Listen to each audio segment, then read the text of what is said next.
आज का हमारा टॉपिक रहेगा सदिश राशियां। हम सभी जानते हैं कि जो राशियां होती हैं वो दो प्रकार की होती हैं, एक सदिश राशियां होती हैं और एक अदिश राशियां होती हैं। तो सदिश राशियां क्या हैं? आज हम बात करने वाले हैं सदिश राशियां क्या हैं। सदिश राशि, सदिश राशि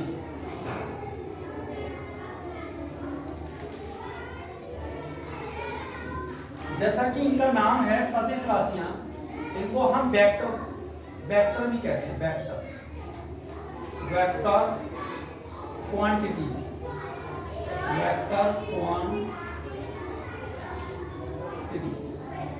वेक्टर क्वांटिटीज या हम खाली वेक्टर भी कहते हैं कभी कभी, या हम क्या कहते हैं वेक्टर। तो जैसे इनका नाम है सदिश, सदिश तो सामान्य सही, सामान्य सही, और दिशा माने दिशा,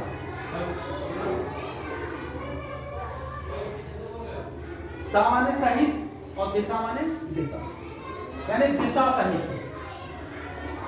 तो हमने देखा था कि हमारी अदिश होती हैं और सदिश होती हैं, तो इनमें क्या होता है सहित है, दिशा सहित। तो क्या किसी भी राशि को हमें रिप्रेजेंट करने की क्या जरूरत पड़ती है? परिमाण की आवश्यकता पड़ती है, परिमाण की। तो इन राशियों को क्या होता है, सदिश के लिए अगर हम ऐसे लिखें सदिश राशि, तो सदिश राशि को हम रिप्रेजेंट कैसे कर सकते हैं? परिमाण प्लस दिशा, परिमाण प्लस दिशा। किसी भी सदिश राशि को हम ऐसे लिख सकते हैं, सदिश राशि परिमाण प्लस दिशा। मतलब ऐसी राशियां हैं जहां पर हमारे परिमाण भी होता है और दिशा भी होती है, दोनों ज्ञान होते हैं। जैसे आप जानते हैं दिशा के लिए अगर आप देखें, देखिए यहां पर बनाते हैं, हमारी 4 दिशाएं होती हैं। बोर्ड पे हम जब भी बनाएंगे तो ऊपर की तरफ एन और इसके जस्ट अपोजिट साउथ, और इधर हम बनाते हैं, ये हमारा जो क्या है दाहिना हाथ है राइट हैंड, तो राइट हैंड की तरफ हम क्या बनाते हैं ईस्ट, और लेफ्ट हैंड की तरफ क्या बनाते हैं, तो क्या हम जानते हैं ये हमारा क्या है पूरब, और ये क्या है हमारा उत्तर, और ये दक्षिण, और ये क्या है हमारा पश्चिम।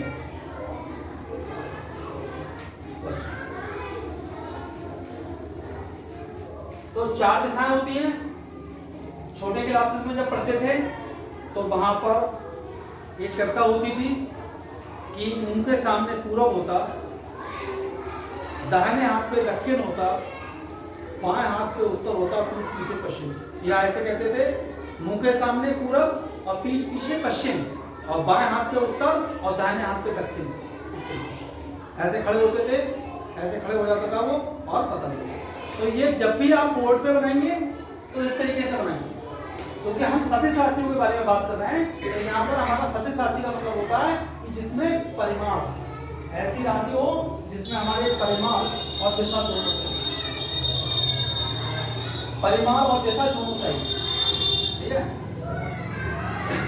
अब जैसे मैं कहूं, यहां पर इसको क्या बनाते हैं हम, मूल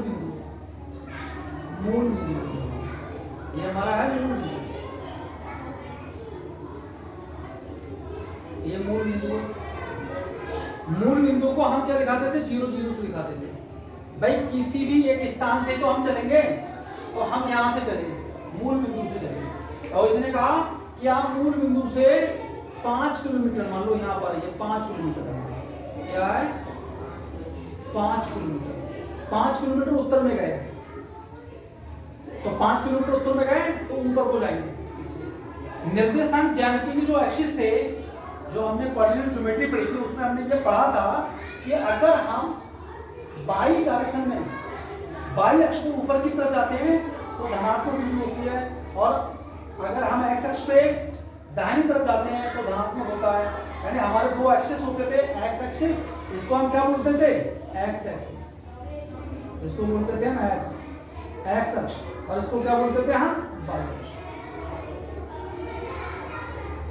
तो इस तरीके से भी हम समझ सकते हैं। अब हम इनकी परिभाषा पे जाते हैं, बेटा दें इसे।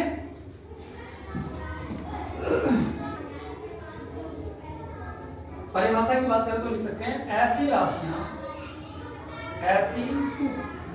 ऐसी राशियां, या फिर ये कर सकते हैं ऐसी भौतिक राशियां, ऐसी भौतिक राशियां, ऐसी भौतिक राशियां जिनको निरूपित करने के लिए, जिनको निरूपित करने के लिए, जिनको निरूपित करने, जिनको निरूपित करने के लिए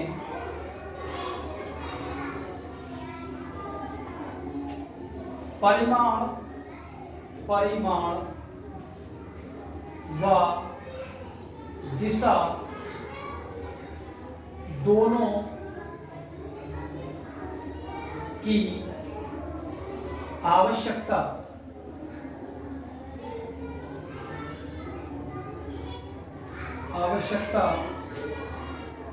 होती है।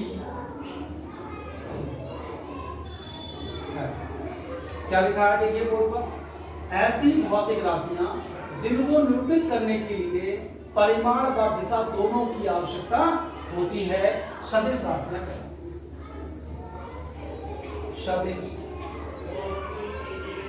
सदिश राशियां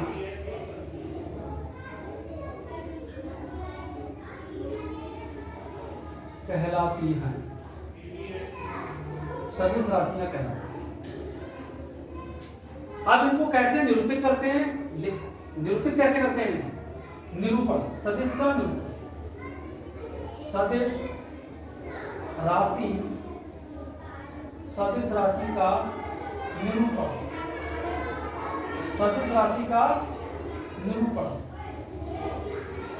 सदिश राशि का निरूपण करने के लिए क्या करते हैं, अगर हमने ये लिखा है तो इसके ऊपर हम क्या करते हैं, वेक्टर का साइन, ये साइन लगा दिया हमने, बाण का साइन लगा दिया, तीर का निशान लगा दिया, यानी कोई भी हमने कैपिटल लेटर लिखा या स्मॉल लेटर लिखा और उसके ऊपर हमने क्या किया, तीर का निशान लगा दिया, तो ये सदिश राशि का हमारा क्या हुआ, निरूपण। सदिश राशि का निरूपण हो गया अगर हमने इसके ऊपर तीर का निशान लगा दिया। तो तीर के निशान से हम अगर किसी राशि को दिखाते हैं तो ये इसका दिशा का ज्ञान कराती है और परिमाण का ज्ञान कराती है। तो राशियां जो अदिश राशियां होती हैं उनको कोई दिशा की आवश्यकता ना होती है, और जो हमारे सदिश होते हैं उनको दिशा की आवश्यकता होती है और वो दिशा का ज्ञान कराती है। जैसा कि मैंने अभी बताया था कि उसने कहा कि 5 किलोमीटर हम उत्तर में जा रहे हैं। अब यहीं पर इनके एग्जाम्पल ले लेते हैं। तो निरूपण करने का तरीका क्या होता है कि उनको स्मॉल लेटर या कैपिटल लेटर में लिखते हैं और उनके ऊपर तीर का निशान लगा देते हैं, ठीक है। और तीर का निशान लगाने से क्या होता है, हम पहचान जाते हैं। अगर ऐसे कुछ लिखा है, जैसे ये लिखा हुआ है, या मान लो हम यहाँ लिखते हैं, ऐसे लिखते हैं, तो ये क्या है, सदिश है, ए सदिश और ये बी सदिश।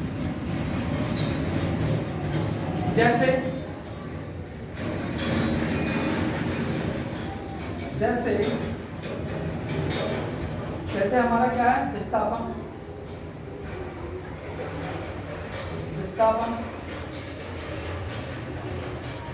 वेग, संवेग,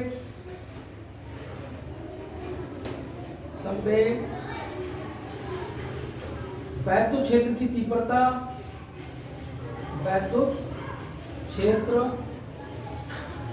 की तीव्रता, वैद्युत क्षेत्र की तीव्रता, चुंबकीय क्षेत्र की तीव्रता,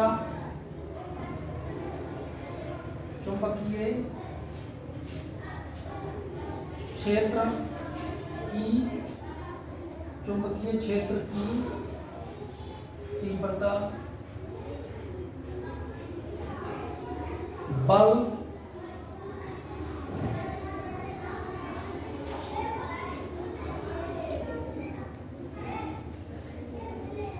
क्षेत्रफल,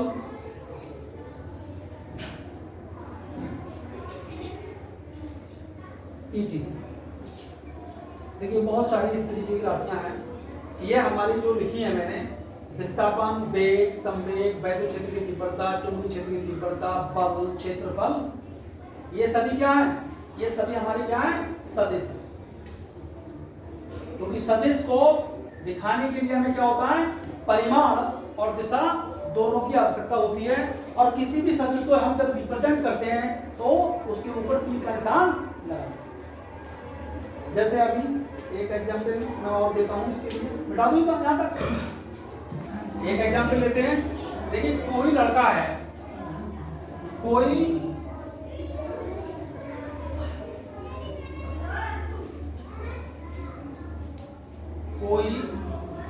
व्यक्ति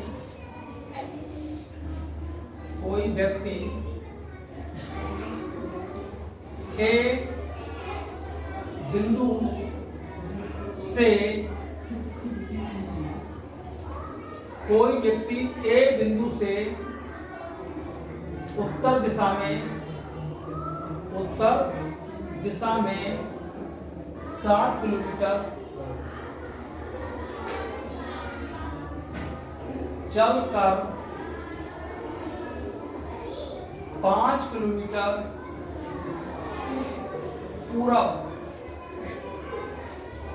दिशा में जाकर रुक जाता है तो उस व्यक्ति की प्रारंभिक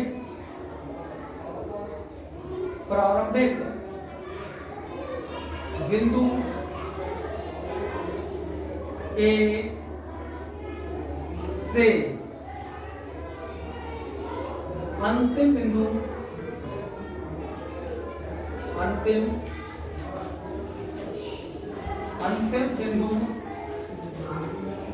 की दूरी और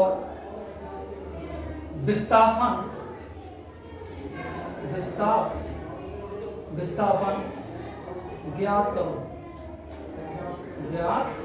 करो। ये क्वेश्चन, ये आपका क्वेश्चन क्या प्रश्न है भाई?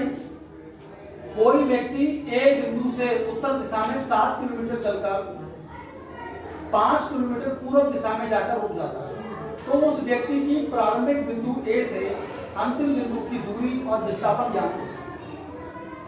देखो चित्र बना लें। हमारे पास कोई बिंदु ए है, ये बिंदु हमारे पास ए है। हमने दिशा के लिए चित्र बनाया था। दिशा कैसे बनाते हैं? जब भी हम बोर्ड पे बनाएंगे तो इन्हें क्या बनाएंगे? ये हमारा नॉर्थ होगा, ये हमारा साउथ होगा, और ये हमारा ईस्ट होगा, और ये हमारा वेस्ट। तो ये हमारा मूल बिंदु क्या है? ए से कहा जाता है? ए से जाता है 7 किलोमीटर उत्तर में, सीधे जाता है ये ए से कहा गया 7 किलोमीटर, और फिर कहां मुड़ जाता है? वो पूर्व दिशा में जाकर रुक जाता है 5 किलोमीटर। 5 किलोमीटर पूर्व दिशा में, ये 5 किलोमीटर पूर्व दिशा में चला गया, और यहां पर वो रुक गया। ये हमारा क्या है? ये हमारा प्रारंभिक बिंदु है। देखिए ये क्या है हमारा? ये हमारा प्रारंभिक बिंदु है, और ये हमारा अंतिम बिंदु है।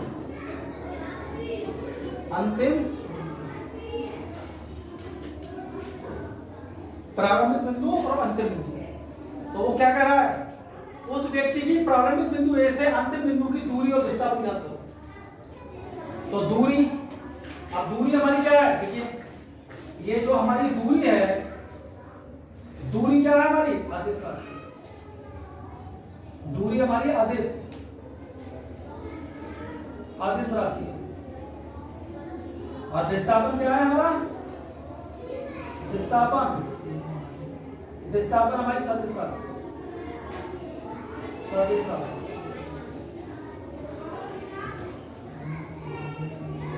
देखिए दूरी अदिश राशि है और विस्थापन हमारी सदिश राशि है। तो हमने बताया था जो अदिश राशियां होती है उनको तो हम जनरली ऐसे ही जोड़ते घटाते हैं। तो दूरी को हम कैसे जोड़ लेंगे, तो दूरी क्या होगी हमारी, तो दूरी क्या होगी, दूरी बराबर देखिए 7 किलोमीटर ये और 5 किलोमीटर ये, दूरी हो जाएगी हमारी 7 किलोमीटर प्लस 5 किलोमीटर बराबर 12 किलोमीटर। ये तो दूरी हो गई भाई। लेकिन विस्थापन निकालने की ऐसे नहीं होगा। विस्थापन का मतलब क्या होता है, एक बिंदु से अंतिम बिंदु, प्रारंभिक बिंदु हमारा ए था और अंतिम बिंदु अगर मान लो हम इसे मान लो या बी मान लें, तो अंतिम बिंदु यहां से डायरेक्ट इसे मिला देंगे, ये हमारा विस्थापन होगा। विस्थापन क्या होगा, अब ये कोण हमारा कितना है, ये कोण 90 डिग्री है। क्योंकि हमारे जितने भी हमारी दिशाएं होती है, देखिए नॉर्थ और ईस्ट के बीच में ये कितना कोण बन रहा है, 90 डिग्री। वेस्ट और साउथ के बीच में बन रहा है, नॉर्थ और वेस्ट के बीच में बन रहा है, सब कितने में है, क्योंकि समान कोणिक अक्ष या समकोणिक अक्ष जो होते हैं वो 90 डिग्री पर होते हैं। निर्देशांक ज्यामिति में हमने ये पढ़ा है, निर्देशांक ज्यामिति में हमने पढ़ा है। तो देखिए, तो विस्थापन हमारा क्या है, ये ए और बी के बीच की जो ये है, ये विस्थापन को दिखा रही है। विस्थापन क्या होता है, कम से कम यानी दो बिंदुओं के बीच की न्यूनतम दूरी। दो बिंदु हैं किसी भी समतल में, किसी भी तल में समतल में दो बिंदु हैं और दो बिंदुओं के बीच की न्यूनतम दूरी को विस्थापन कहते हैं। या विस्थापन की परिभाषा में हम कहते हैं किसी निश्चित दिशा में चली गई दूरी, किसी निश्चित दिशा में तय की गई दूरी को हम विस्थापन कहते हैं। तो विस्थापन हमारा क्या हुआ, देखिए अब यहाँ पर कौन सा नियम लगा देंगे हम, यहाँ पर नियम लगा देंगे हम पाइथागोरस प्रमेय वाला नियम लगा देंगे। बता दें पाइथागोरस प्रमेय से, पाइथागोरस प्रमेय से, पाइथागोरस प्रमेय से क्या जानते हैं पाइथागोरस प्रमेय में, कर्ल का स्क्वायर, ये हम जानते हैं कर्ल का स्क्वायर बराबर होता है आधार का स्क्वायर प्लस लंब का स्क्वायर। तो यहाँ पर हम क्या माने भाई, हमें तो सीधे कर्ल निकालना है, तो इनके स्क्वायर दोनों कर दें, तो ये क्या हो जाएगा 7 का स्क्वायर प्लस 5 का स्क्वायर बराबर 7×7 = 49 प्लस 5 पंजे 25, 49 और 25 कितने होंगे भाई, 9 5 14 के 4, हाथ से बचा 1 और 3 और 4 7, 74। यानी हमारी ये दूरी जो आएगी ए बी की, ए बी कितना आएगा हमारा √74। तो ए बी यानी विस्थापन हमारा कितना आएगा, विस्थापन कितना आएगा 74 √74 किलोमीटर, √74 किलोमीटर विस्थापन आएगा। ठीक है, क्योंकि यहाँ पर ये डायरेक्ट इस तरीके से जा रहा है और जो एंगल बन रहा है हमारा वो कितना बन रहा है 90 डिग्री का बन रहा है, और जो हमारा cos थीटा का 90 डिग्री का मान होता है वो क्या होता है 0 होता है, इसलिए क्या आया। और इसकी दिशा क्या होगी, ए से बी की ओर, और दिशा क्या होगी इसकी, दिशा होगी ए से बी की ओर, ए से बी की ओर दिशा होगी इसकी ए से बी की ओर। ये यहाँ से चला था, देखिए ये ऐसे करके सदिश, तो सदिश को तीर से दिखाते हैं, और दिशा क्या होगी इसकी ऐसे ए से बी की ओर। तो यहाँ से चले ये सदिश, एक सदिश ये था और एक सदिश ये था, ये अब इनको सिस्टमेटिकली जोड़ने का, और ये सदिश हमारे कितने प्रकार के होते हैं ये नेक्स्ट वीडियो में हम जानेंगे। तब तक के लिए जय हिंद।